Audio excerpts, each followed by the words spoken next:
Hi, good morning, good evening, good afternoon, wherever you are in the world.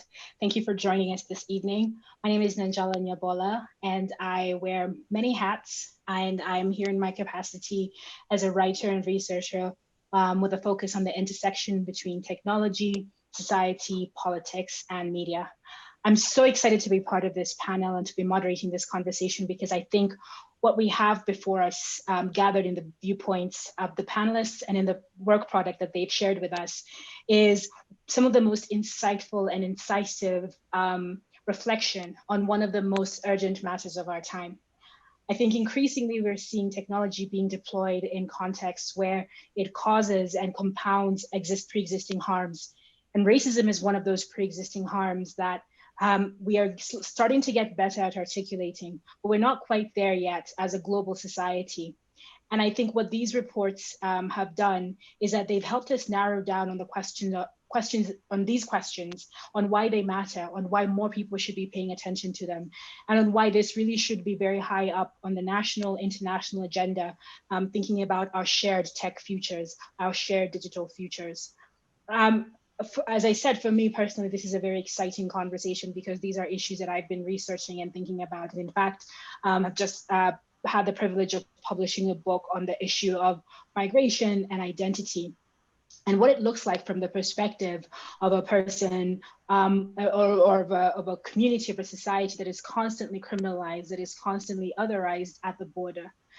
And to see these conversations finally start to take center stage in the conversation about tech is tremendously inspiring, because I think so many people have been fighting and talking about these issues for so many years. And we are all finally being heard. We're all finally being seen by people who have power to stop and to force reflection on all of us. So as I said, I personally am very excited to be part of this conversation. I think our panelists are tremendous. I think they represent some of the best thinking and reflection on this, and perspectives that are not just grounded in technical efficiency, because I think sometimes technical efficiency, people who build technology get stuck in the idea of technical efficient. You know, as long as the tech does what the person who commissioned it asked for, then we think that the tech is good.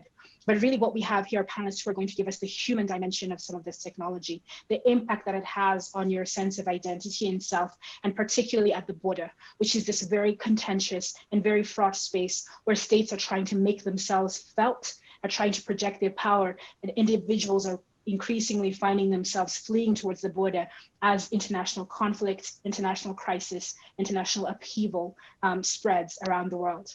So I'm very excited to get into this conversation. And I think we're going to begin by sharing a video with you to sort of prompt the conversation. But before we do that, allow me to share the bios of some of our panelists so that you can have a sense of who you're going to be listening to over the next hour or so. Our first panelist is Finola Ni-Olaine. I'm sorry if I pronounced that incorrectly. She was appointed in 2017 by the United Nations Human Rights Council as UN Special Rapporteur on the promotion and protection of human rights and fundamental freedom while countering terrorism. She was re-elected by states for a further 3-year term in 2020. She also serves as a faculty director of the Human Rights Center of the University of Minnesota, the Robina Chair in Law, Public Policy and Society, a University Regents professor, and concurrently a professor of law at the Queen's University of Belfast School of Law.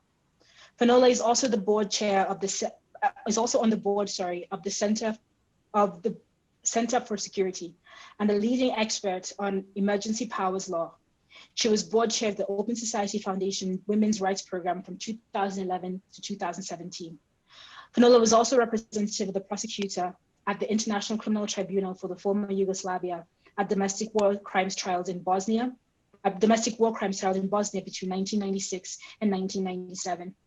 In 2003, she was appointed by the UN Secretary General as a special expert on promoting gender equality in times of conflict and peacemaking. She was appointed by the Irish Minister of Justice to the Irish Human Rights Commission in 2000, where she served until 2005. Our next panelist is Jaivet Ilom.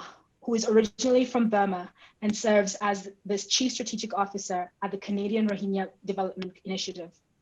Javed is currently studying at the University of Toronto with a focus on economics and political science.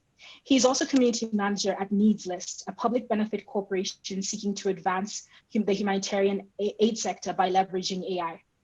Javed has extensive experience in the social impact of INGOs and aid in finding innovative opportunities for displaced persons and refugees.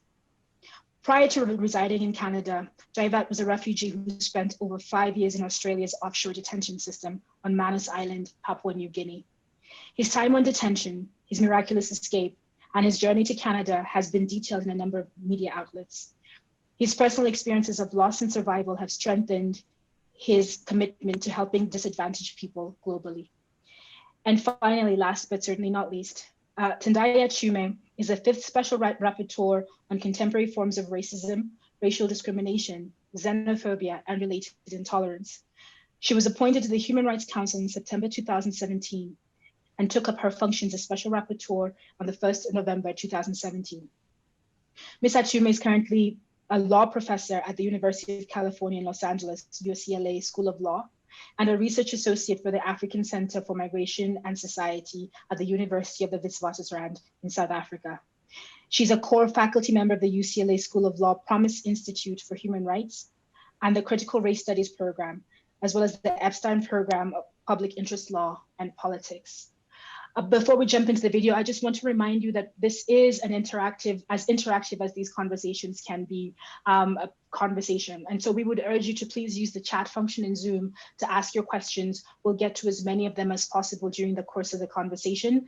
And please feel free to use social media presence, both Twitter, and we're also live on YouTube. So there's a chat function on YouTube.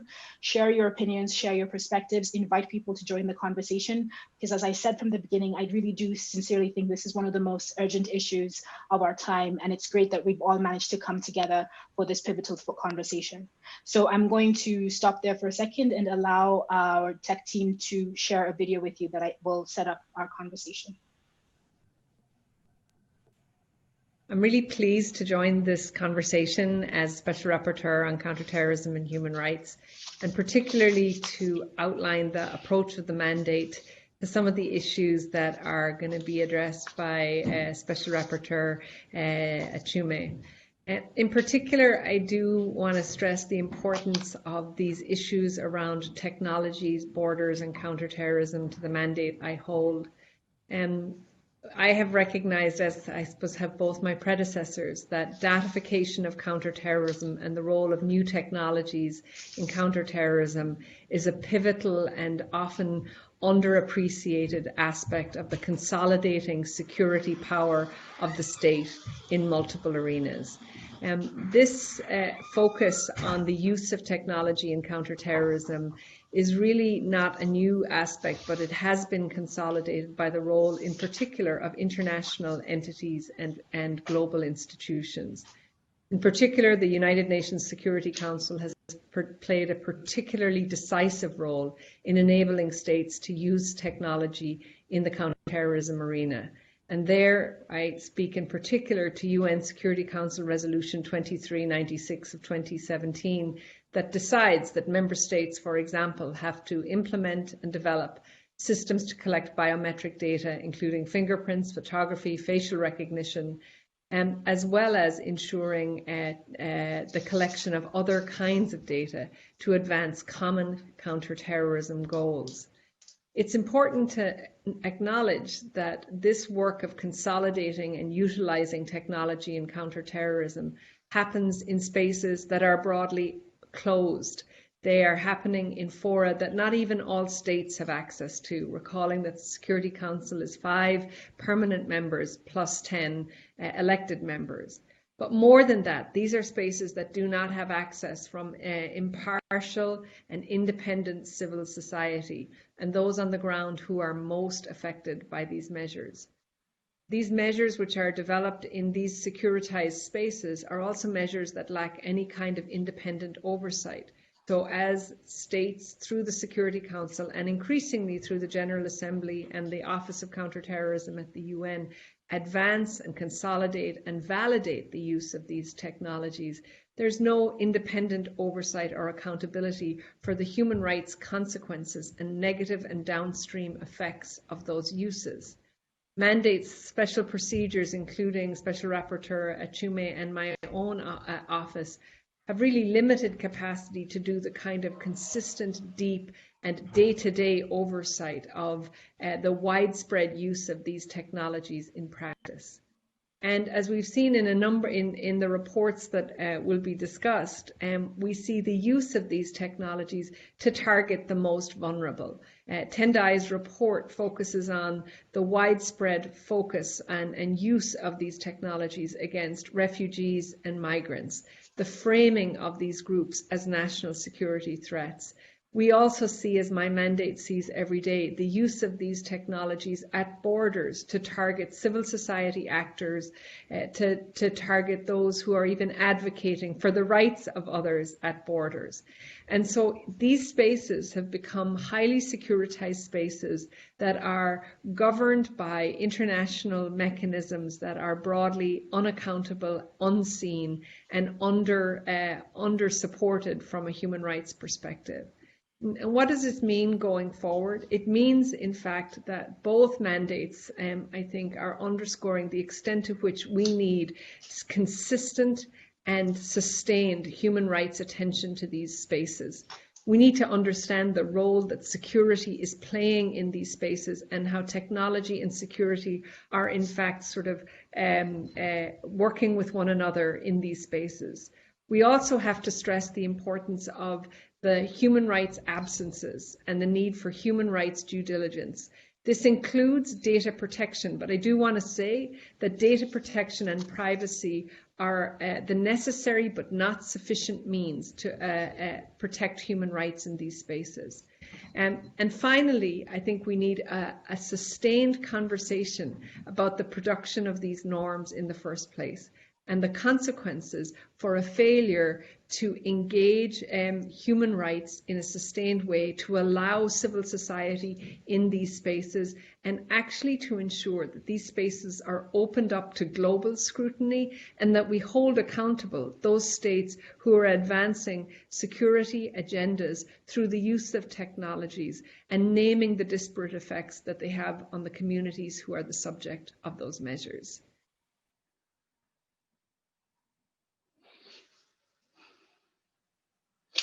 Fantastic presentation that I think sets us up for a great conversation.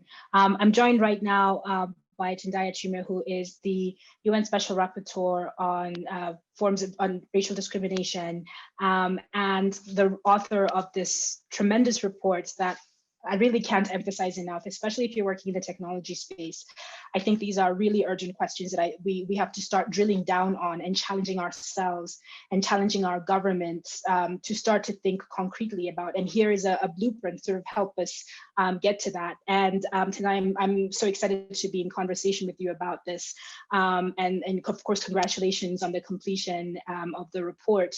And you know, if you're right, I would just love to just get straight into it, because I feel like I have way too many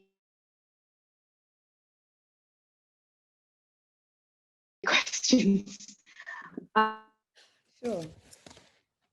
So can you? And let's begin with a very simple question. Why is this an issue that touches on your?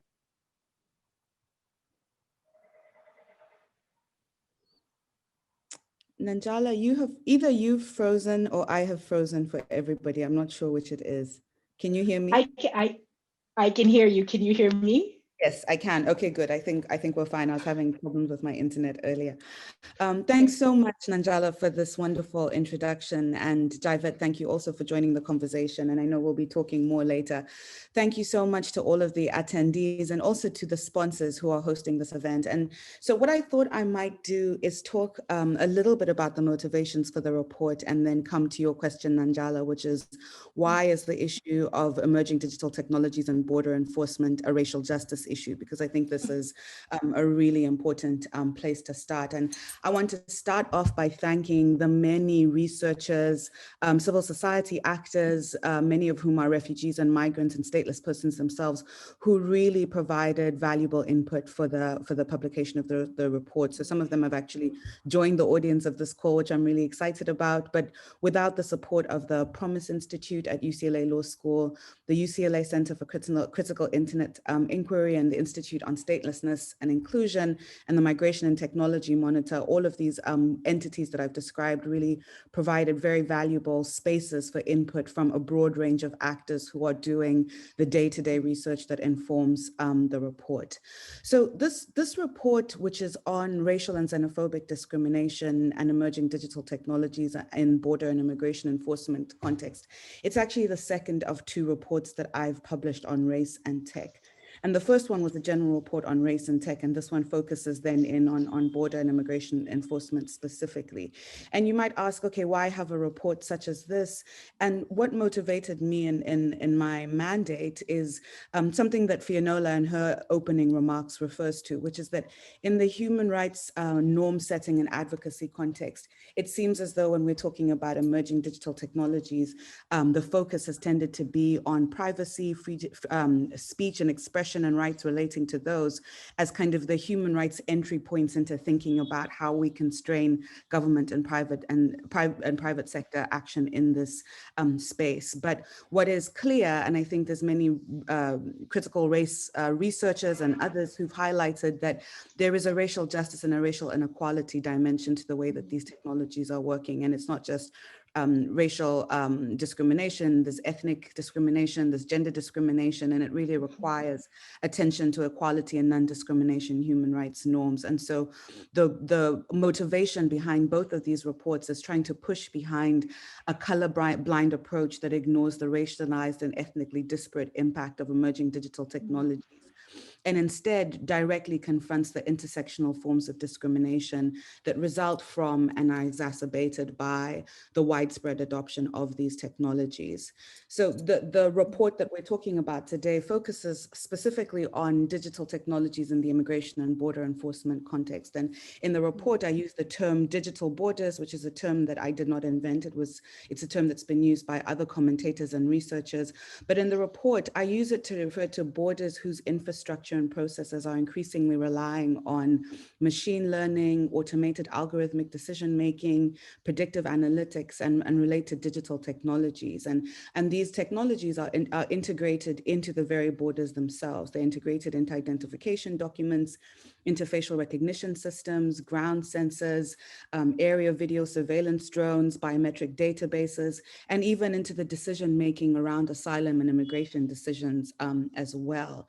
And I should note that even though the report focuses on relatively recent technological innovations, many of the technologies that are being deployed have historical antecedents in colonial technologies of racialized governance through migration controls. And the report is fairly short, so it can't go into that history, but there are people who've written about where these technologies come from and how their origins themselves are rooted in kind of racialized legacies and projects, which I think is something we have to pay attention to. And the report highlights how governments and non-state actors, including humanitarian actors, and I know we'll talk about this more when we bring Jaivet into the conversation, are using these digital technologies in ways that are uniquely experimental, dangerous, and discriminatory in the border and immigration enforcement context. And in doing so, they're subjecting refugees, migrants, stateless persons, and others to human rights violations, extracting large quantities of data from them on exploitative terms, and really stripping them of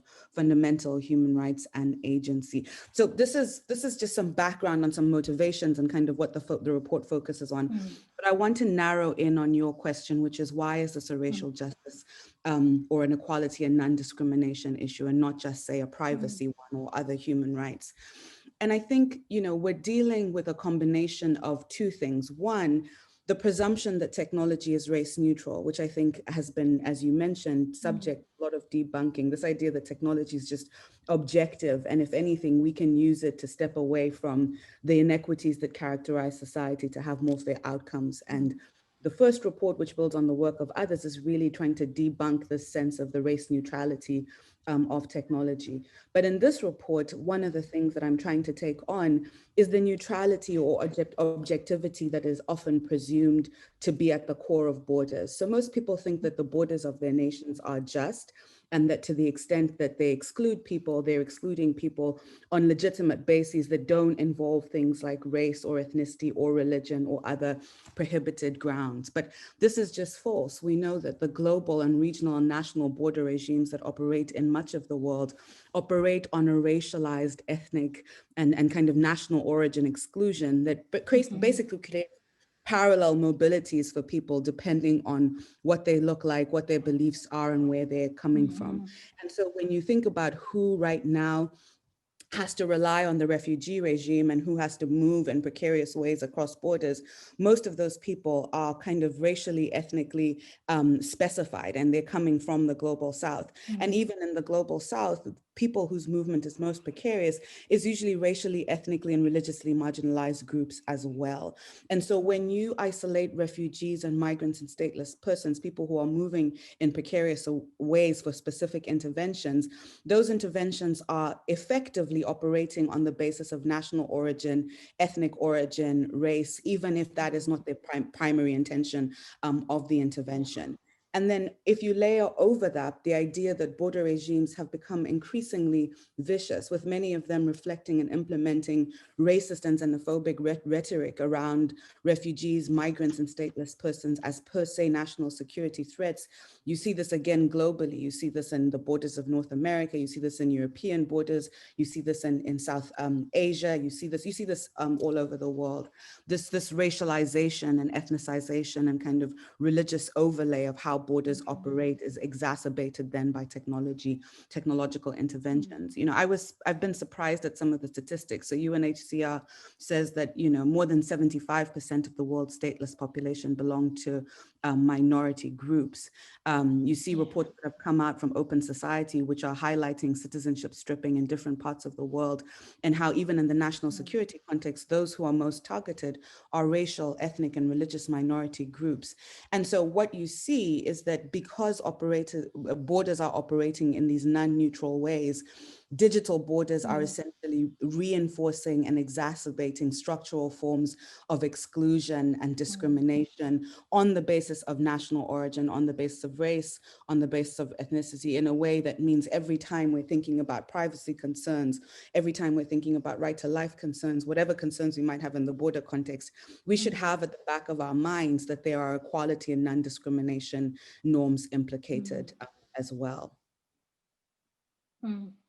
You know, there's so many directions I wanted to take that, because I think you've touched on some very important conceptual issues that I think people, like you said, people often think these things are neutral, and they think, you know, borders are settled and this is what our country looks like and has always looked like. And, you know, for a lot of the world, that's just simply not true. There are more unsettled borders, I think, than there are those that are settled. And there's something that the report sort of touches on, which is the practice is laced with technology, is contemporary, but the ideology and the philosophy and the thinking behind it is not. You know, there's examples about Nazi Germany, there's example about IBM sort of helping Nazi Germany build the sort of the Jewish identification system that was the prelude to the Holocaust.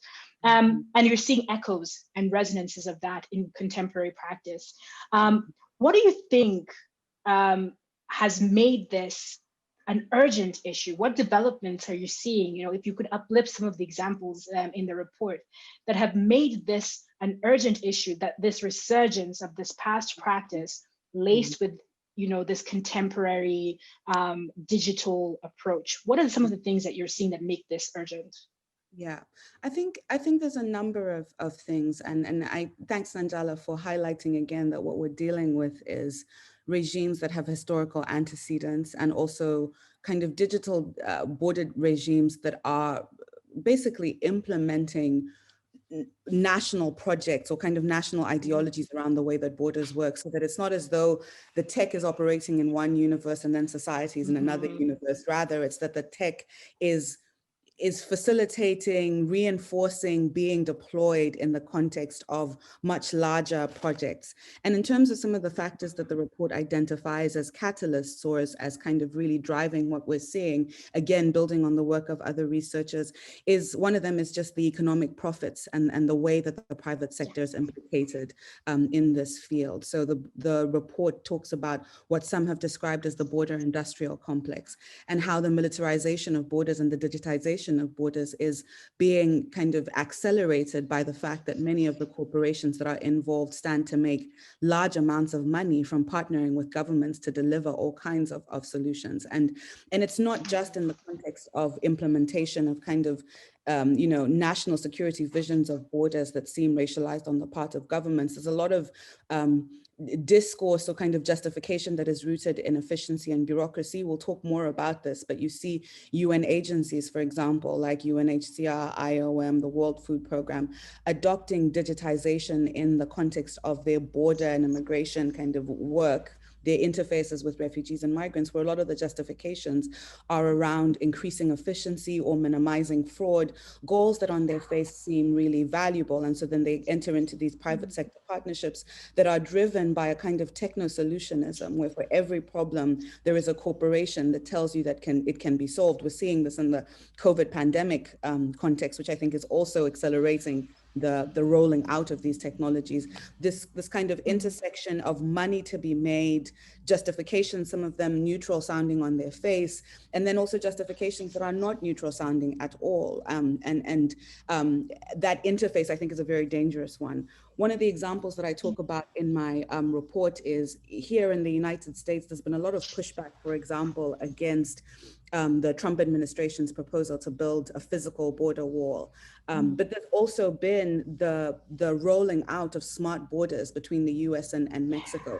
Smart digital borders, which are conceptualized. I think when people hear smart borders, they think safer borders, perhaps more humane borders. But what researchers are showing is that they're actually more deadly, and they're leading to more precarious routes, including for refugees and asylum seekers who have claims to entry. And so that example, I think, highlights how you can have a public that is not paying attention enough to understand that well-intentioned framings of technological interventions are actually reproducing and amplifying racialized and kind of ethnically based forms of exclusion, plus technology companies that stand to make a lot of money. And many of these technology companies are operating transnationally, right? It's like the same handful of big tech companies in all the different parts of the world that I think mean that we are in a situation where there is an explosion of the use of tech that is worth noting, even though many of the ideologies or motivators for racialized forms of exclusion are age-old ones. So that's one thing I would highlight.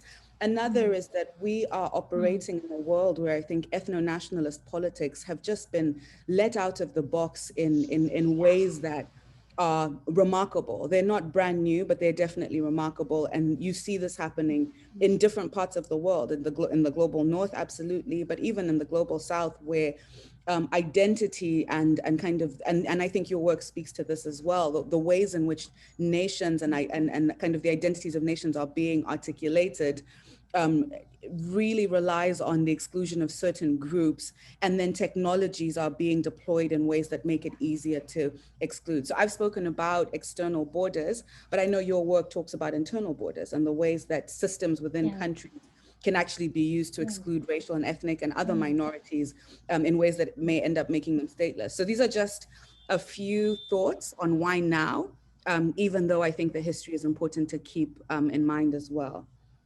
Yeah. I mean, for me, that was one of the most fascinating facets, because I write about the concept of digital colonialism, which is very much about the same thing, is that we had this past practice of colonization, we had this past practice of statehood, of building, of, sort of hewing a nation state by force, by violence, by intimidation, and then trying to construct it into a cohesive entity that could be exploited for profit. And the digital ID was a big part of that project. And the current sort of wave of research that I'm working on is with other people is really about that, is about how the core idea of sorting people by ethnic identities and then making that a basis for entitlements is a projection of power from a state that is trying to divide and rule and sort of make it easier to put in place forced labor regimes, to put in place exclusionary regimes. Here we talk about the Somali population, we talk about the Nubian population. And so I found it really, really fascinating that, like you said, you're talking about the external border and as a site where the state is projecting its power. And I want to sort of, because a big part of the report deals with refugees and migrants, displaced persons who are uniquely vulnerable. But the report shows that the vulnerability doesn't always come from where you think it might. Of course, we know, the states at the border are going to project their power there. But there's another facet to the vulnerability that refugees and displaced persons are dealing with. And I was wondering if you could talk to us a little bit about this concept of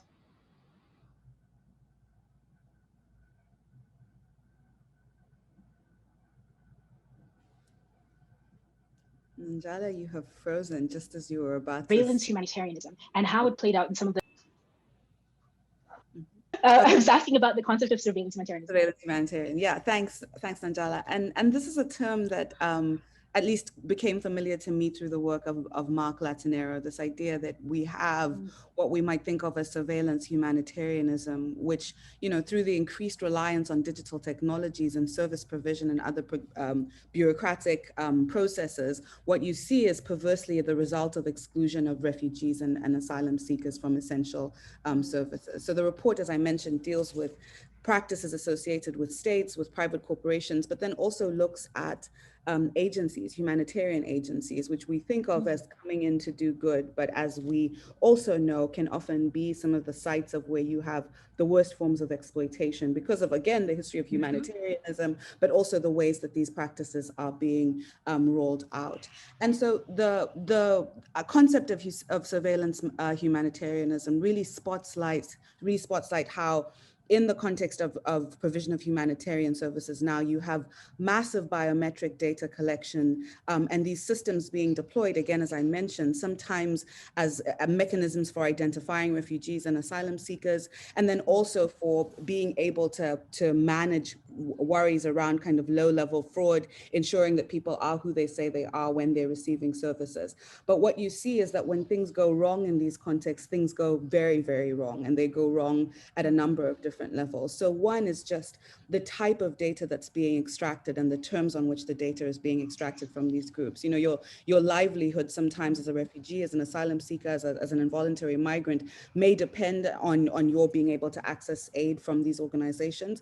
And when the exchange is, we're going to collect your data in exchange for food, the notion of informed consent, I think, really comes under a lot of pressure. And I think we have to ask very difficult questions about the terms on which this data is being extracted, data that these groups often have no idea, no control over where it's going to go. And I think even the people or the entities extracting the data don't necessarily have a full conception of what the outcomes will be. And then there's also just denial of access to essential services if there are concerns with the way that the biometric systems are or are not able to recognize people. We know that many of the systems that are used to collect data, biometric data systems, like, for example, facial recognition ones, have trouble with racial and ethnic minorities and even with women. And so the error rates, and when errors occur, the kinds of high stakes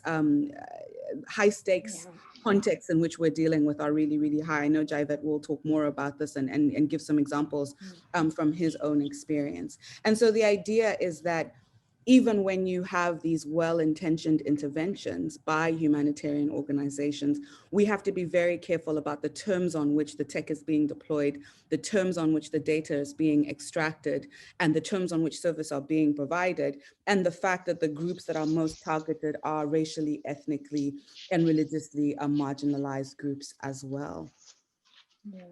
Yeah. I found the examples to be both fascinating and troubling because one of the things that has emerged in the work that we've been doing on digital ID systems is the fact that humanitarian agencies have been running digital ID systems in the country for refugees and displaced persons, but without a framework. So we said that we couldn't, in Kenya, for example, the court said that we couldn't have a digital ID system until we had a data protection law. And so the whole registration was stalled. But it turns out, and researchers have documented this, that the aid agencies had been running a digital ID system for refugees, and one that was very explicitly, as you point out in your report, very explicitly tied to entitlements, food, shelter, other services of domestic oversight. And I found it really powerful that the report took a moment to uplift that conversation, because I think sometimes in the humanitarian space, people can tell themselves that our intentions are good. And so it's okay that we operate outside these very simple, but also very urgent restrictions on our power to collect, to process information. As a person who works in tech, there are corporations that are named in this report that have always been a red flag for anybody who's been working on digital ID. We're talking about Palantir, we're talking about Frontex, we're talking about all of these agencies that have a past pattern history of exploitation. And I found it to be really important that the report didn't shy away from saying this is also a problem. Embedded in that is something that the running of experiments, that migrants, refugees become these test populations, where all of these technologies are deployed, and the ethics of that. And I guess I just wanted to take a heartbeat before we move to the next moment, sort of hear if you have sort of any reflections about this other layer of vulnerability that exists, which is who is going to speak up? You've got all of these recommendations. What hope do you have that someone is going to speak up for, especially these populations that are doubly sort of fragile? They're doubly fragile because they're existing outside the protection of a nation state, which is, for better or worse, recognized as the keeper of our rights in some regards. What hope do you have, and where do you see the hope that your recommendations are going to be implemented? Where do you see that coming from? Yeah, Nanjala, it's a really difficult question. And I have to say, you're tapping into some of the aspects of this work that I think is that I find the most disheartening for a number of reasons. And before I share that, I want to say that on this question of technological experimentation, I want to highlight the report that the Migration Technology Monitor just released, that's authored by Petra Molnar, that really spotlights experimentation in the context of the Mediterranean. That's a great report that does more than my own one does on that particular issue. It's a very scary one. But on this question of kind of where do we see the hope, it's easy to be, I think, depressed about where hope might be, just because one of the powerful things about borders, or one of the strengths of borders as mechanisms of subordination, is that for those who are subject to them in the most vicious ways, refugees, migrants, and other non-citizens, that designation as a non-citizen does the work of making it almost impossible for you to access the kinds of protections that citizens might be able to leverage to push back against emerging digital technologies. And that's part of why I thought it made sense to have a report focusing on non-citizens, just because in most domestic regimes, and even in most domestic regimes, right, and at the national, at the local level, which is where human rights are typically vindicated, the kinds of protections that are the most meaningful are reserved for citizens. And so this is why we see rampant abuses against migrants, refugees, non-citizens, precisely because they are deprived of the legal protections and the political voice that would allow them to make a difference. And I think this raises huge concerns. And then if you look at the kind of civil society landscape and you think about who's doing advocacy, I think there's a lot of powerful human rights advocacy on behalf of migrants and refugees. Too often it excludes migrants and refugees from a decision-making seat at the table. So that's also a reason to be concerned about relying on civil society organizations. And then within that, I would say that issues to do with racial and ethnic and religious forms of discrimination are often marginalized within kind of human rights advocacy as well. And so, and then also the individuals who would be best placed to articulate criticisms around racial and ethnic and other forms of injustice are marginalized in those spaces as well. So I think there's just a stacking of so much exclusion and subordination that is what I think systemic racism is all about. That means that it's difficult to understand where hope and change comes from. I've been heartened in my work as Special Rapporteur, though, to see that in the wake of the racial justice uprisings that we saw over the, June, July, I want to say summer, but it's only summer in the Northern Hemisphere. It's not some in other places. I've been heartened to see that in the wake of those uprisings, I've been having consultations with migrants' rights groups that are really interested in centering a racial justice perspective, which I think will also filter into engagements with digital technologies. The consultations that I had that were the most powerful, including the one hosted by ISI, involved actually migrants and refugees, some of them who were working in movement mobilizations, others of whom were working in individual capacity as kind of researchers. I would say Jaivet is an example of this kind of a role. I think the most exciting knowledge being produced on how we move forward is being produced by refugees and migrants themselves. And the question is how we get them into the spaces of where decisions are made to be able to make those interventions.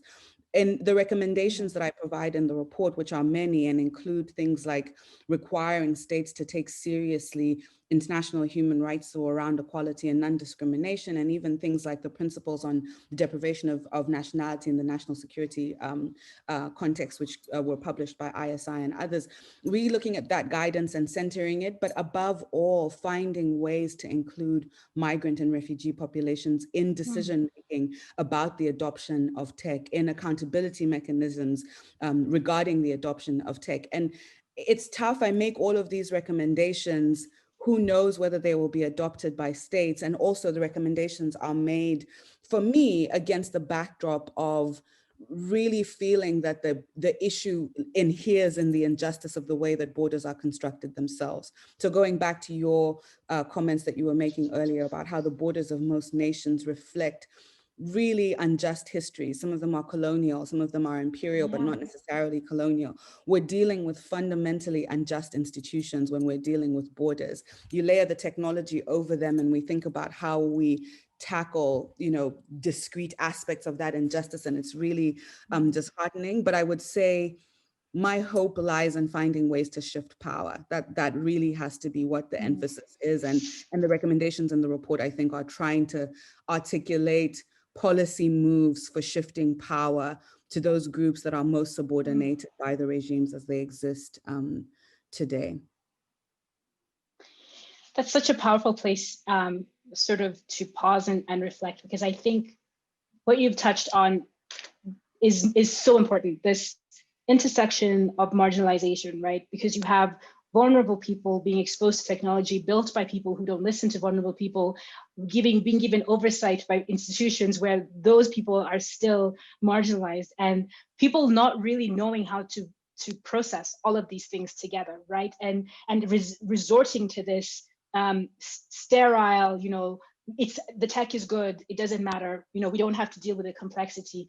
But here's a policy document that is saying, let's talk about the complexity. Let's talk about what happens when we don't talk about complexity, and in very practical terms, right? We're not saying, hypothesizing about in 20 years, in 40 years, we're saying this is what our world looks like right now, because we have failed to stop and pay attention to the dimensions of exclusion, of discrimination, of rejection, of dehumanization that are built into the systems in which we live.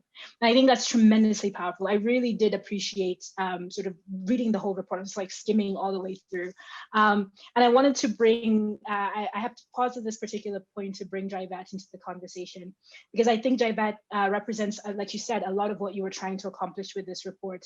Here is a person who is both working in tech and has tech as deployed at borders and with in the migration context, but has also survived the experience of transitioning through these borders and moving through these borders. So Jaivet, love to see your face first of all, but it's great to have you on with us, and it's great to have you in this conversation. And you were part of a team that wrote a report about the impact of digital ID on Rohingya populations in Burma and in Bangladesh and in India.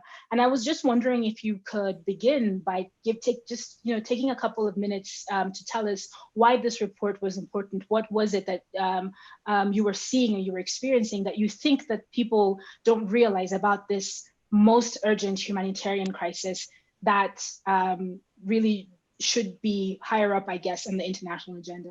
Jaivet. Right. Thank you so much again for bringing me in. So the report that the ISI and other collaborators produced, the impact of digital system, ID system, particularly to the Rohingya case. The Rohingya case is a little bit, could be different from other areas where digital ID is being implemented. First, digital IDs in the Rohingya camps and the Rohingya inside were almost made as a conditions for people to give out their data so that they can have access to livelihood. And I've seen this also in refugee camps where the giving out of data is almost make a requirement to access very basic food, from water to medicine. And most of the time what happened during this data collection process where the refugees and others were urged in a distress situations as soon as they arrived. And then if you want to have access to food, you have to give a data. For Rohingyas inside the Burma, if you want to access to market, you have to give it the data.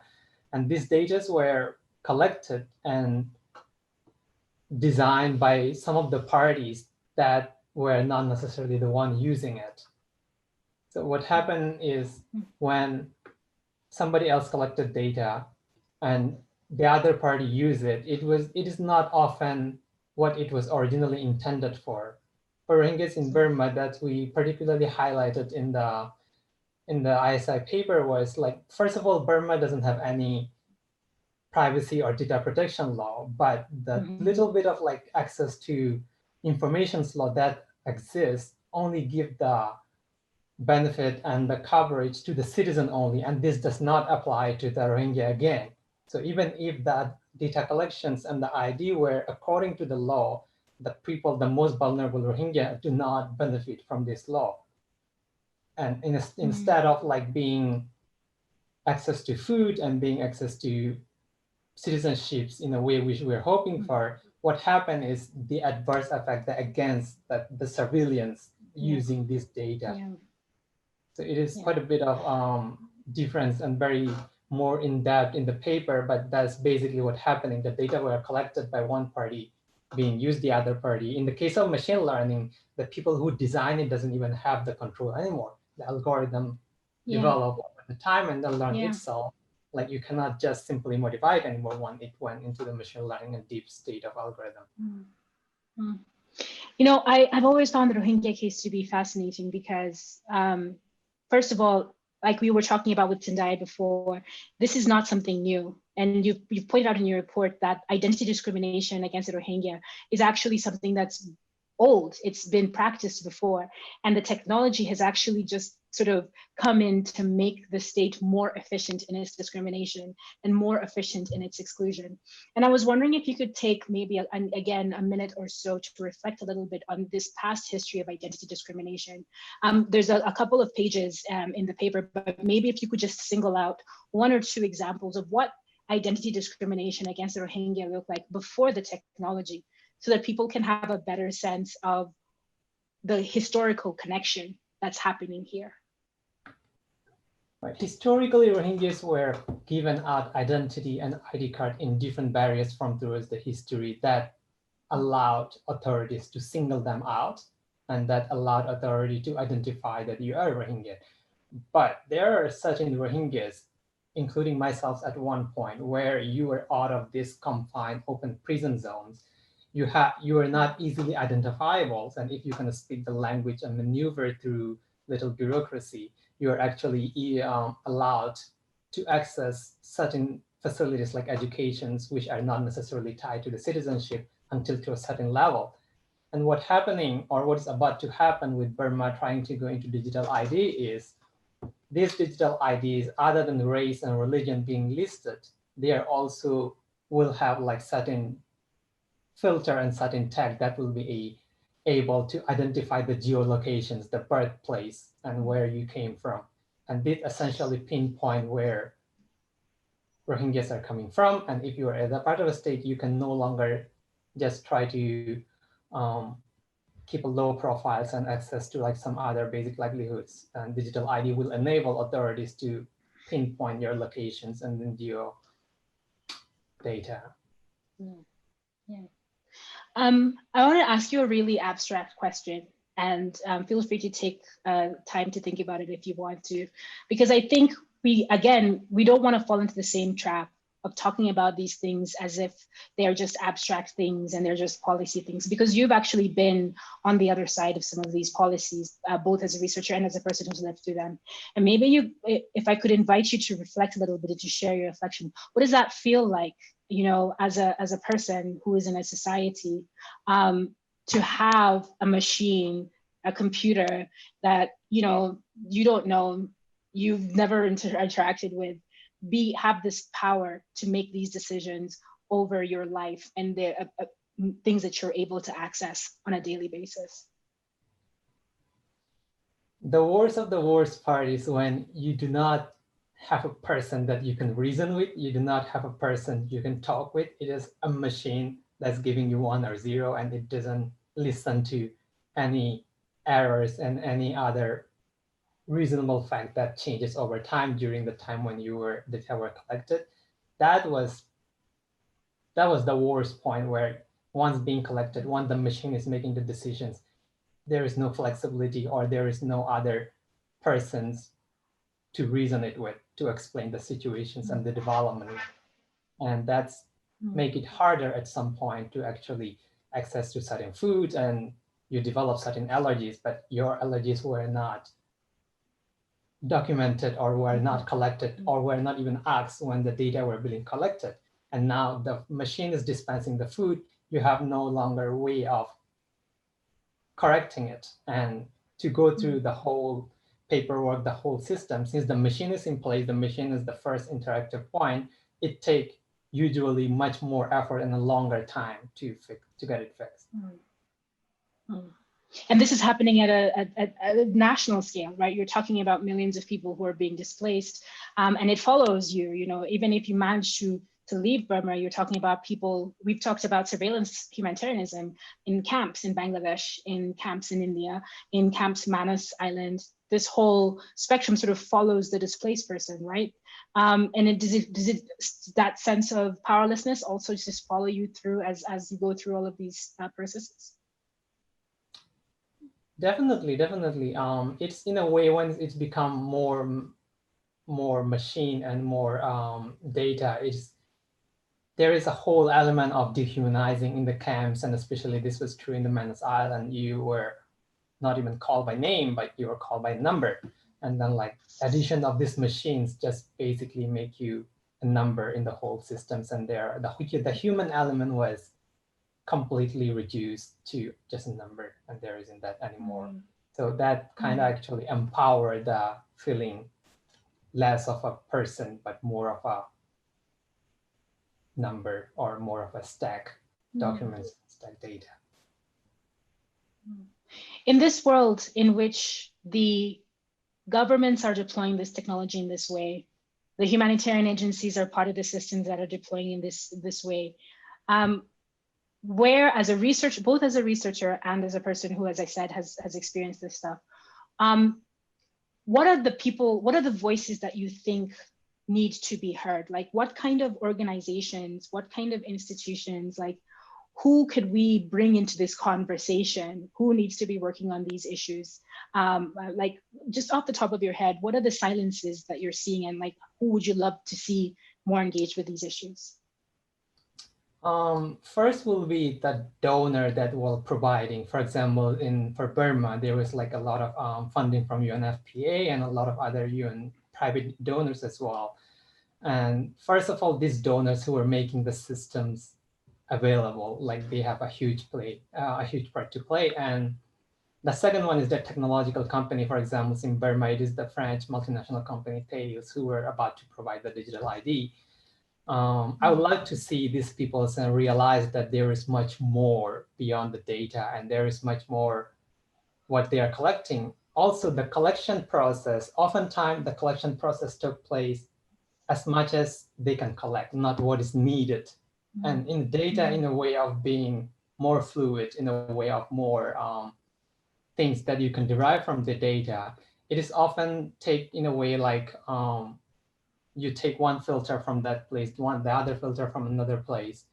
And when you collected all this, accumulated, and see from a central database point, it has almost this intersectional form of discriminations that each factor contributed, but were not realized by the collecting party. And I think the collecting agency, the multinational corporations and other technological providers should only take what is needed at the moment and but not what as much as sometimes it's just arbitrarily collected just because they can. And in the case of Rohingya who were in Bangladesh, for example, there is a talk of going on that the UNHCR collected data will be transferred back to Burmese government during the repatriations of this Rohingya refugee. And the data collected, these were like granular, very, very granular data without hardly any supervisions of any legal or other human rights protection agency. And such data were to be transferred back to Burma, and it could be interpreted from a lot of different angles and potentially used for surveillance, and which is almost happening and happened quite sometimes as well. I want to thank you so much for sharing that, Jaibat. I think it's a very important dimension that you're adding to these assessments, because as I said, at least in the work that I've done in the tech space, a lot of the times people just stop at, does the technology work? Is it doing what it's supposed to do? Okay, then we stop there.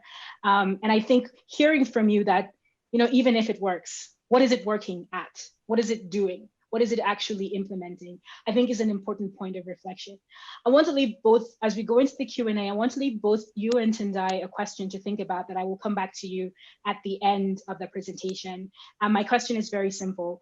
What does justice look like in this context? What would justice look like, especially for refugees and migrants in an increasingly datafied world, in a world in which data is increasingly being used to police, to harden, to consolidate borders? So I'm going to let you think about that as we move into the Q&A section. I'm going to take a couple of questions that have been asked in the chat room. And then I'll take 3 questions for you and Tendayi, for Jaibat and Tendayi, and then they can answer, and then we'll go back and forth. So the first question is,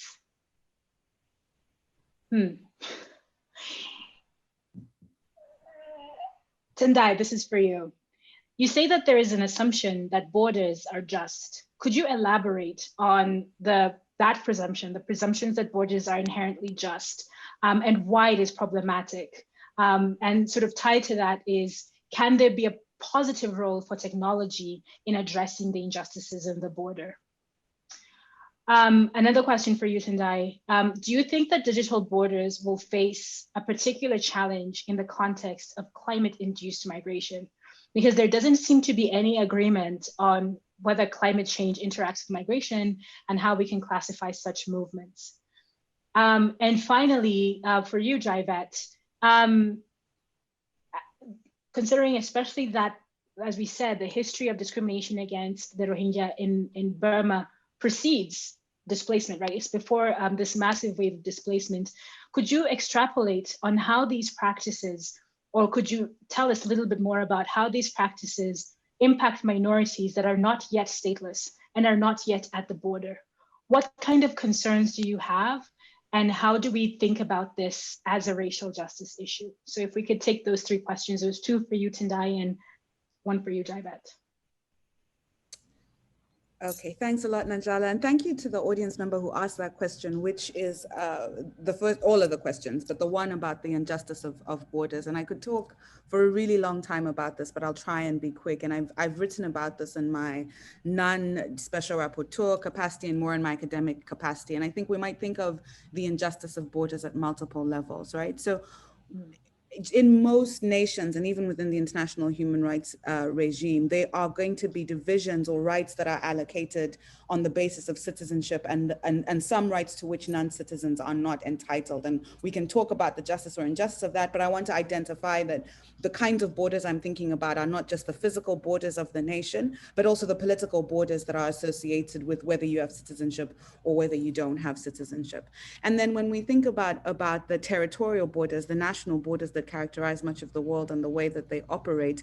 If you think about, say, the borders of, let's say the borders between Europe and the African continent, and I'm going to highlight that border regime because the report talks a fair amount about the deployment of digital borders by the EU, you know, the kind of technology that's taking place in the Mediterranean and the pushbacks that are being empowered by technological intervention there as well.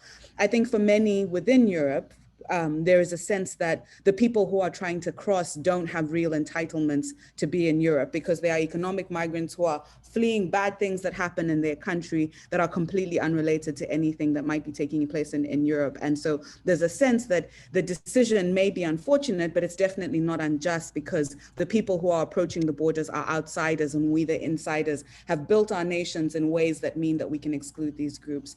But I would venture to say that most border regimes really get wrong how we understand who is an insider and who's an outsider, right? You think about Syrian refugees and you think about how many Syrians are fleeing circumstances in which the international community has been deeply complicit in creating those conditions of destabilization. So I remember in 2016, when the US was reducing the numbers and actually banned Syrian refugees from being able to come to the US was involved in the conflict in Syria and was part of fueling the displacement that was resulting in the displacement of those people. So this pattern of governments in one place intervening in the territories of another place and then using their borders as a mechanism for closing off accountability for the lives that they destroy, I think makes borders very effective at basically sustaining regimes of injustice, of basically saying you are an outsider, even if your vulnerability and what's making you move is a direct product of the nation that is excluding you. In my own work, I've written about legacies of colonialism and the fact that so much of what Europe is today is a product of its exploitative relationship with the African continent and many others in the past, and that's ongoing today, such that when Europe is treating Africans as kind of strangers with no entitlements, the injustices of colonial extraction, which were never remediated, are completely obfuscated in the kind of legitimacy discourse that is imbued into the ways that borders operate. You might think about a similar thing in the US and its relationship to Central and South America. The US has an ongoing history of military, economic, and other forms of exploitation and extraction from that region, so that the people who turn up at the US's southern borders are not strangers. Those are people who are fleeing imperial intervention that makes, I think, their claims really legitimate to inclusion. You think about the context that Javed was describing of Rohingya in Myanmar, where people who have very legitimate claims to the territories in which they have deep connections are being constructed as outsiders. And that move of constructing you as a non-citizen or as an outsider creates a border that then has a kind of neutrality to it that is kind of then ultimately enforced. I could go on about this for a while, but that's the kind of conversation I'm talking about, or the kind of analysis I have in mind when I say that we presume that borders are just, but oftentimes those lines are drawn in ways that don't recognize the deep interconnection and obligations that exist among the people who are placed on the inside and on the outside. And what we see now is technology kind of doubling down on that. Now, in terms of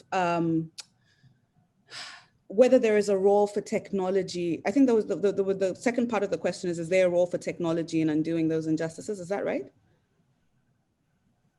You're muted, Nanjala, sorry. I should have been paying attention, but it's like the question. No, you're right. You're absolutely right. That was the second question. Is there a positive role for technology in ameliorating the inherent injustices of borders? Yeah. So I think about this question as the technology itself, right, which has its own power. And I think it's the neutrality that clouds technology, or the presumed neutrality, means that technology is a variable that we have to keep track of. But whenever I'm asked questions about whether there's a positive role for technology, I think that really comes down to whether there are ways of deploying technology in ways that shift power to the groups that are most subordinated, right? Can we conceptualize regimes in which technology is in the hands of those who are subordinated in ways that result in kind of more empowering rather than disempowering solutions? And if we can answer answer that question, I think that's when we can think about positive role of tech. So I've shied away from, giving good practices of where technology was used, the ID was used in this way and it resulted in these access to rights. I think some of that stuff can be really valuable, but what I'm most interested in is can we imagine a deployment and a mobilization of technology that is shifting power in ways that are meaningful? And if we can, then yes, I think technology can play a very powerful role in kind of undoing the injustice of borders. And I think some of this you see in the creative uses that migrants and refugees have made of, say, cell phones and kind of social media networks where there's a capacity to share information that pushes back against regimes of exclusion. And even those, I think, are being undone by the kind of surveillance of cell phones and kind of communications among refugees and migrants who are attempting to use technologies in ways that push back against some of the injustices that I've been describing. And then on the question of climate change, will digital borders face pressure from climate-induced migration? I actually think that digital borders are being amplified as a response to climate-induced migration. So what we're seeing, among the factors that I think will result in greater rolling out of digital borders is actually governments seeing on the horizon that the ways in which they have related to the environment through capitalism, through other modes of extraction, is completely unsustainable and is triggering movements that they are going to try and halt through digital borders. And the advantage that digital borders provide, I think, is that they mask some of the brutality, or at least push that brutality further out in a way that means that governments get away with more kind of brutal regimes of exclusion. So this is, I guess, in response to that question, I think it's going to be the reverse. I think that the digital borders are going to get more and more enhanced in the face of climate-induced migration, and they will become more brutal. It's not clear to me alone that the fact of climate migration will disrupt or undercut the spread of digital borders. I think that disruption has to be one that is rooted in a different politics. So what I'm hoping is that climate justice campaigns will align with border justice campaigns in ways that shift the way that we think about digital borders, because without a shift in the politics, I don't think we're going to get a shift in the regimes. I think the regimes will just become more and more brutal, and societies or nations will become desensitized to the kind of violence that they see at the border and will kind of naturalize it in the various ways that I think we as societies naturalize violence that takes place at the border. Yvette, do you want to go ahead and answer that question about how some of these practices might impact minorities who are not stateless at the borders, and specifically thinking about the history of the Rohingya in Burma? The minorities that are not yet stateless, I think they could learn a good lessons like from what happened with the Rohingya, specifically in Burma, is like the process of a statelessness or differentiating of the Rohingyans did not happen in a day or in a week or in a month. It is like a gradual erosions of their identity over the period of like 5 to 6 decades by now. And this has been implemented by the military regimes and other governments step by step at one point, and then it's a gradual erosions from the full citizenships in my grandparent generation to complete a statelessness in my generations. So I think the transformations of digital ID could be good or could be bad, depending on how you seize the opportunities, and certain things that to make sure you can either seize this opportunity of transformations and make sure that digitalization does not single you out or does not erode your identity or what you claim of. And also it makes sure that the identity that these minorities were given, digital IDs or any other form of digitalizations of their identity, it does not single them out, and it's give them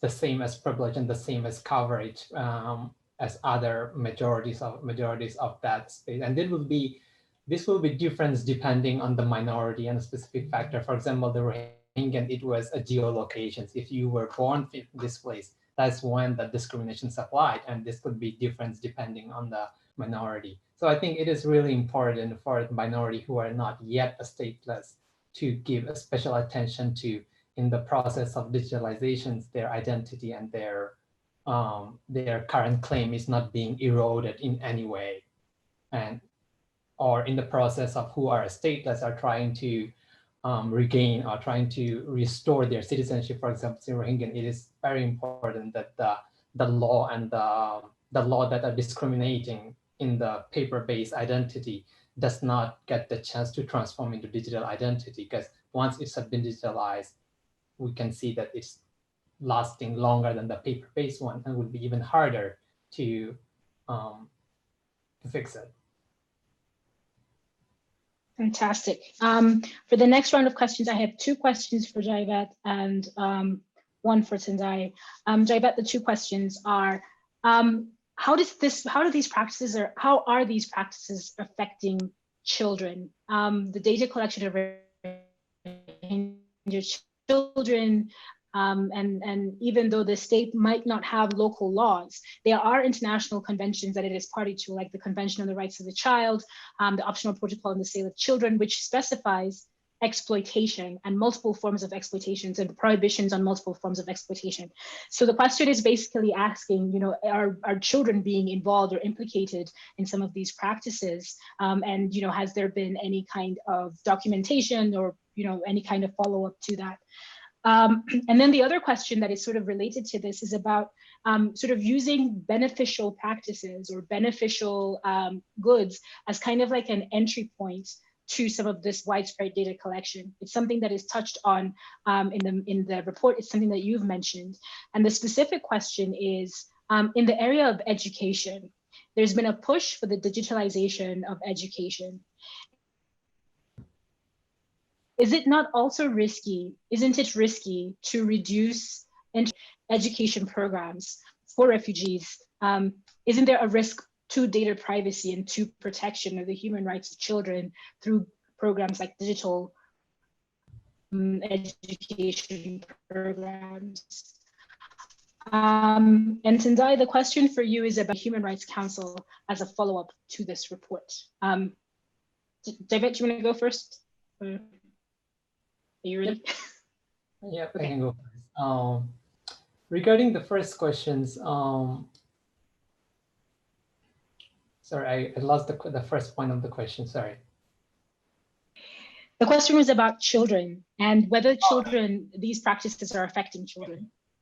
Yeah, there have been some documented cases where data fall in the wrong hand, and these kids were actually used in the human traffickings. You know, like these data where oftentimes there is chances of like falling into the wrong hand, and especially if you're talking in a isolated island or an isolated refugee camp. And even though the domestic law does not protect them and there are other laws to protect them, like these laws were vaguely enforced in these places.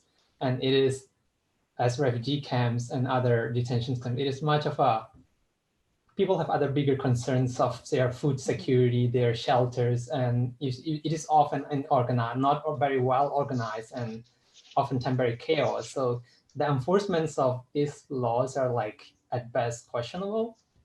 And even if the agency, the UN agency and other agency who are doing the work there, who are collecting the data and providing the goods, there are often chances, and there has been examples where the data fall into the wrong hands through extortions, briberies, and others, and the specific to the children's and the girls like end up in the human trafficking because of this data.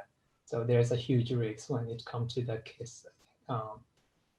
Regarding the educations, I'm not quite sure if I get the question right or if I have like specific take on that.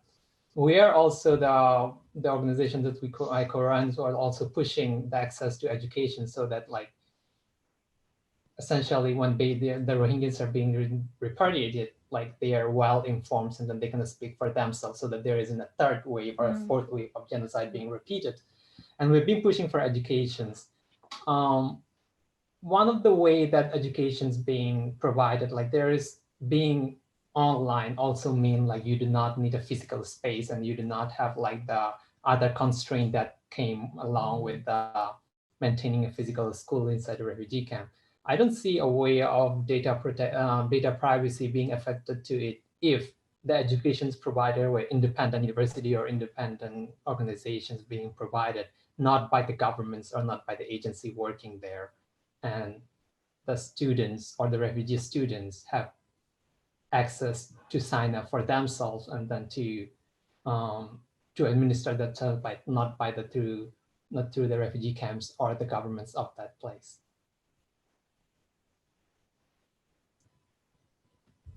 That's great. Tendayi, if you would like to take the question about how would you like the Human Rights Council to follow up on some of these conversations? In a number of different ways, but I think the most urgent thing that I think is essential for the Human Rights Council is to really take seriously that equality and non-discrimination norms are implicated by emerging digital technologies, because I think you've seen within the UN context greater attention to human rights consideration where tech is concerned.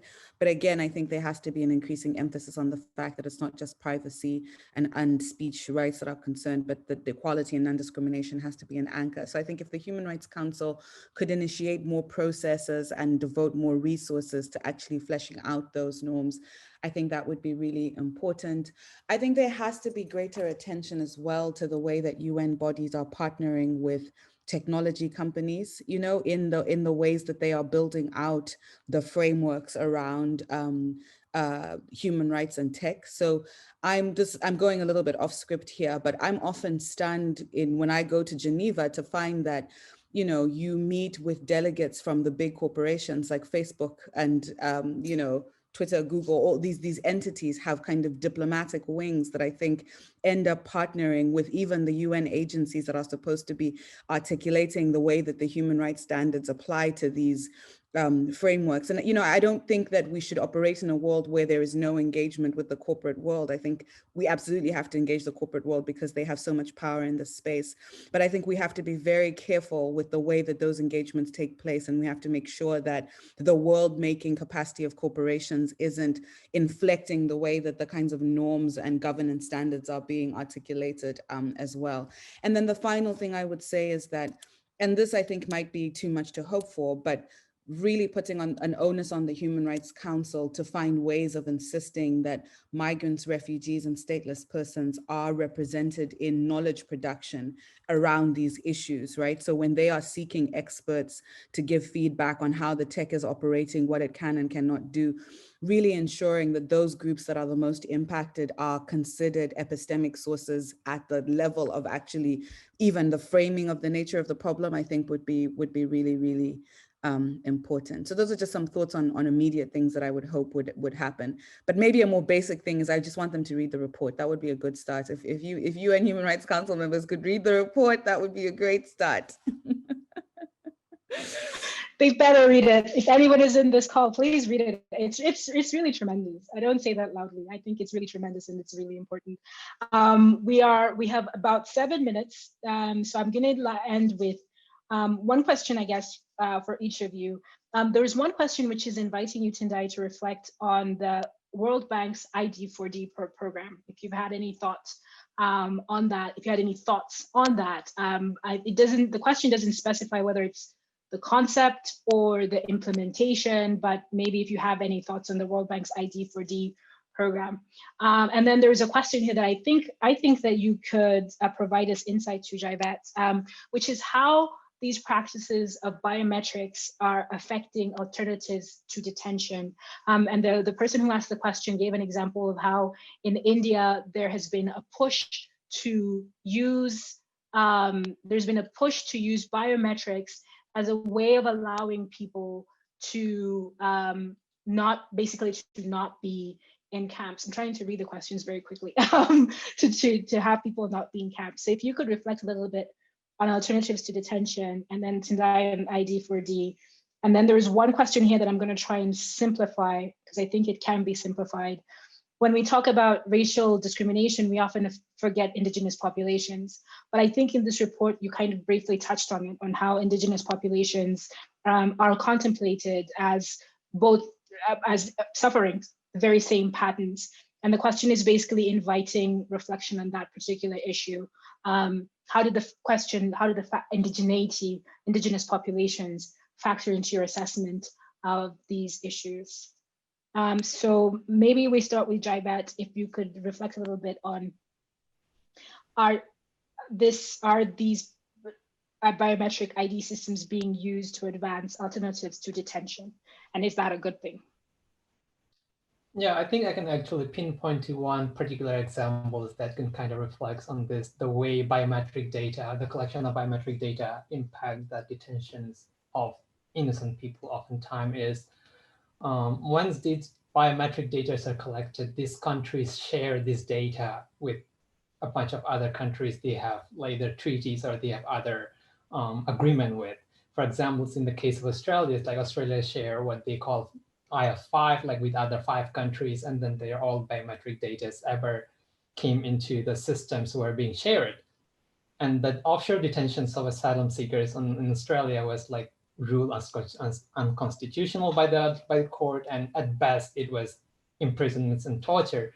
But yet people cannot escape because these data were being shared by other countries, and it is essentially extending the border of Australia like throughout the others. And even though you were suffering tortures, imprisonments, you still cannot escape just because of this biometric data. And this was one of my struggles when I was getting out of the detentions. I could not go anywhere just because all of the major airports that I had access to were in some way data being shared by the Australian governments, and I cannot go through this channel at all. And I have to find other way of alternative, not crossing this particular point that might flag me up because my biometric data were collected back in Australia like 4 years ago. Even worse example is, I'm not sure, but I'll kind of vaguely give this not to identify the certain informations, like an emergency contact number that I gave at my first day during distress, like I wasn't even thinking. And then that phone number was used by the Australian governments all the way to the Burmese governments and to identify this individual who was living outside of a confined prison zones, like basically avoiding keeping a low profiles, and were able to identify it. So this like, it extend continent, not even like countries and borders. So this biometric data could lock in sometimes like people. Also coincidentally, the report that I just released were naming like lock in and lock out, like this biometric status like often used in this context. And this very, I think, answer the questions. Absolutely answer the question. Tendayi, if I could come to you. Right. So I'll be brief, and the ID4D World Bank program, which I haven't studied in great detail, but my one thing that I think that question provokes us to think about is these digital identification systems and programs as they affect non-citizens as well. And so in my first report, which focuses on race and tech generally, I take on this topic. And I'm just looking at the ID4D initiative, which talks about social protection, health, financial inclusion, governance, gender, and legal issues. And to the extent that they're talking about inequalities, it seems to be gender inequalities. And I'm for gender equality. I think that's really important. But I think what happens often in these digitization campaigns, which are aimed at expanding inclusion, is that ethnic, racial, and religious forms of exclusion are ignored or aren't prioritized. And then what you end up seeing is that the digitization, even of groups that are not, even in the context of not refugees, but just in different ethnic groups, is that those groups are excluded from these processes in ways that are really troubling. And I think the original report gives examples from India and from Kenya, where you have digitization that is supposed to be expanding access, but ultimately reproduces exclusion on an ethnic basis in ways that are really troubling. So can't speak directly to the World Bank program because I haven't studied it, but would say that I suspect that some of the concerns that are highlighted in my first report obtain with respect to that program as well.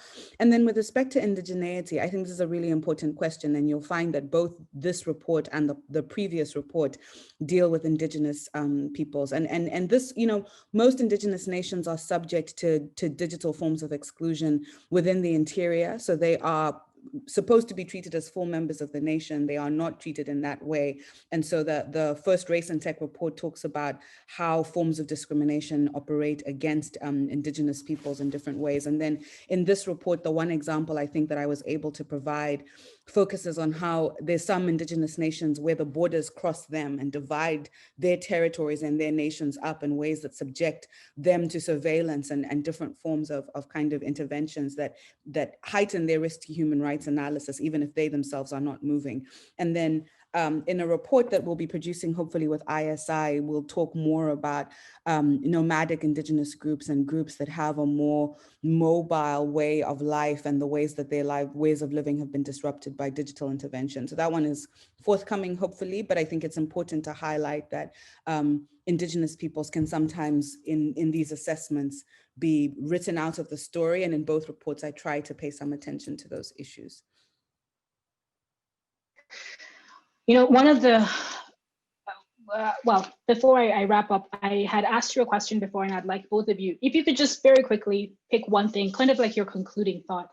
What does justice look like to you? Is there one thing that you can think of that would bring us closer to a more just outcome in the context of all of the challenges that we have identified through this conversation, through your research, through your writing, through your lives, through your experiences? Give us an example, maybe. What one thing would bring us closer to justice? Not a silver bullet, just an example. So for me, an important first step, I think, is more just ways of describing the nature of the problem. You know, we often think about just solutions, but I think here one of the interventions is just more accurate and just ways of describing exactly the way that borders are operating. And this goes back to the question that I answered earlier about just undoing the sense that we have that borders operate in a just way and really confronting the injustices, including on a racial, ethnic, and religious basis that are built into borders as an initial starting point for reimagining a world where borders wouldn't operate in that way. So I think conversations like this to me are really important for challenging people's understanding of what's fair and what's not fair where borders are concerned. So that redescription and rearticulation of the problem, I think, is an essential step towards true justice. Javed, how about you? My thought on my thought is more on par with the digital ID. I think at a time where like pandemic, certain access to certain resources were only confined to the citizen. And for example, in Bangladesh, only citizens were allowed to admit to the hospitals that's being funded by the governments. I think digitalizations of the ID could actually think of future scenario where non-citizens would need access to certain resources, and then like this ID allowed them to access some sort of resources that are accessible to this non-citizen. In regard to the other second thought, my on the digital ID as well was the privacy and of data for groups who do not benefit from the protections of the law, or whose identities were not protected by the law that already exists in the places, to give the ownerships of their own informations. Like, of course, everything that went on internet and that went in the database never disappear, like even though it just disappear on the surface, like deep down you can scoop it out. But there are mechanisms and technology to give you complete controls of your data. Like if at one point you do not want to be included in certain database, you have the options and you have the right to delete your own data, or it is the participants or the persons who have the final say of like how or where his data is being shared. Yeah. Thank you both so much. That's such a powerful place for us to stop. We're running a little bit over time, but I think at least certainly I've enjoyed this conversation tremendously. And I have enjoyed reading both of your reports so much, because I think, again, these are things that a lot of people have been articulating and have been pushing for. And to see a transnational dialectic starting to emerge, whereby we're talking about what's happening in Myanmar, we're talking about what's happening in the Mexican border, we're talking about what's happening in Kenya, we're talking about what's happening on the Hungarian border, I think is a growing consciousness and a growing realization that, first of all, because the challenge is also transnational, then the response to the challenge also has to be transnational. We have to listen to each other. We have to learn from each other. We have to exchange ideas in order to build a global justice movement against some of these very insidious forms of discrimination and very insidious forms of violence, really, of structural violence against the most vulnerable members of our population. And I want to just end by emphasizing something that came up again to me when I was reading both of these reports, which is that using data is an interpretive act. Data is not a neutral thing. The numbers, the ones and zeros might be neutral things, but us using them, we interpret them. And because it's an interpretive act, it is laced with our subjectivities, with our beliefs about who is a criminal, who is not a criminal, who is a citizen, who is not a citizen, who is good, who is not good, who is welcome and who is not welcome. All of those are subjective evaluations that are based on anybody's life experiences, on anybody's things that they read, something that happened to them as a kid. And because of this subjectivity, we have to be very sensitive to how the most marginalized members of our societies experience those subjectivities. It's not going to go away just because the system is technically sound, just because the system was built by the best tech company out there, the person who had the best bid. All of those subjectivities will remain with us. And so it's important to ask the philosophical questions, ask the deeper questions, bring the complications back into the room so that we make sure that whatever we're proposing, whatever we're building, doesn't compound harm, doesn't make the harm more pernicious, doesn't make the harm, as Javed pointed out, more difficult to escape. So I'm going to stop there, and I just want to thank everybody who jumped on this call. Thank you for your questions. They were very thought-provoking. I hope you saw me sort of trying to read all of them very quickly. And thank you to the panelists, to Tendayi, to Javed, for your wonderful interventions, for your research, for your writing. I think that you've enriched the conversation on racial justice and on technology and our shared tech futures tremendously by both of these contributions. And I hope that there will be substantive and expansive engagement with both of them so that we can get closer to a more just future for everybody. So thank you. Thanks, Nanjala. Thanks for doing such an excellent job. And thanks, Javed. Thank you.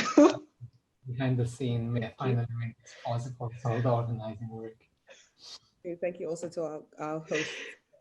Yes, thank you to our hosts, of course. How can I forget? Thank you to our hosts and to everybody who made this event possible, and to all the people who have been working behind the scenes to make this event possible. Thank you. We really appreciate the opportunity to have this conversation.